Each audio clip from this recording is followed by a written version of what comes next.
what you're seeing on this page is a way of both enhancing a dominant seventh scale and creating sort of a fingering chart for yourself, which allows you to play rhythmically correctly.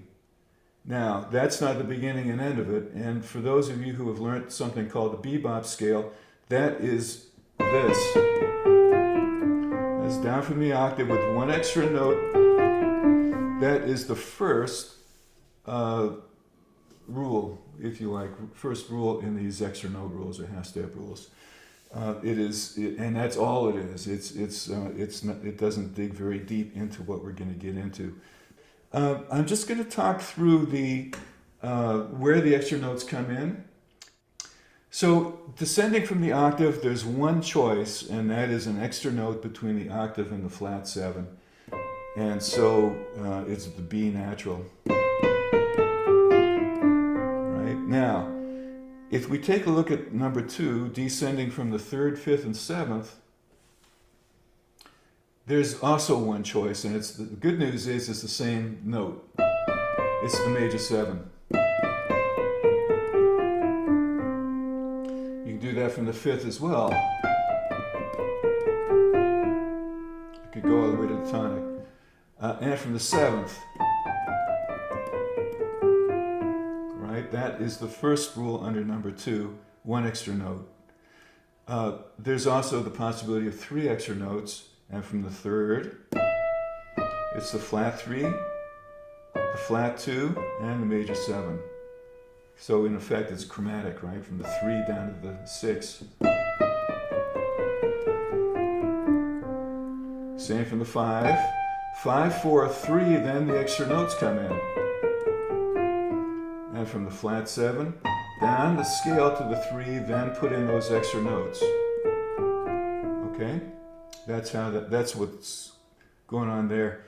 Now I'm going to fast forward to number 3 because we have the 2, 4, and 6 as starting notes. No extra notes, which means straight down the scale. So here's the 2nd, down to the tonic. Here's the 4. Here's the 6. Okay? The second choice there would be 2 extra notes. The flat 2 and the major 7. Again from the 4. 4 down the scale to the 2. 2 extra notes. And from the 6 down the scale to the 2 extra notes. And that's it. That's the whole book on the extra notes, where they go in anyway, where they fit. Now here's the thing. Exactly the same thing applies. Whenever you're practicing the scale, dominant scale, and this is dominant 7th scale practice, think of the chords that you're outlining, because you are outlining chords. So on any of those examples I just played,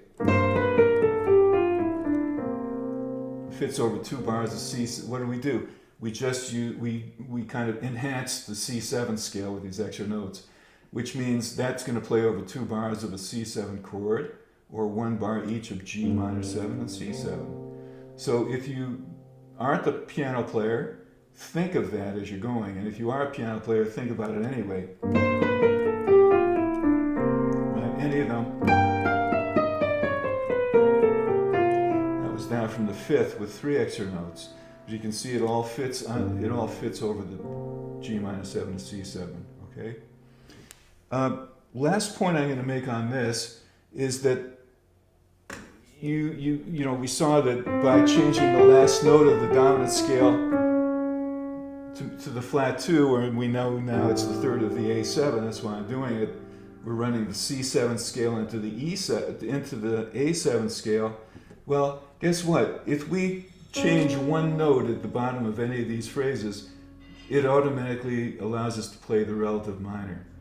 So we could play the major. That's what I was doing.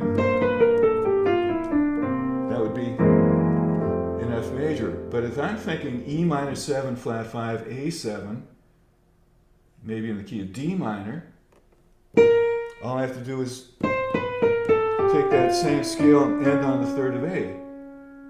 And this was part of our scale practice that we just talked about earlier on the previous sheet.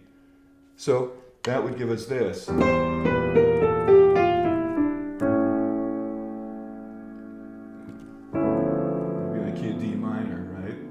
So it's a bit of a 2-for-1. All you have to do is change the final note that you resolve to, and it automatically sounds the relative minor key, which is sort of cool.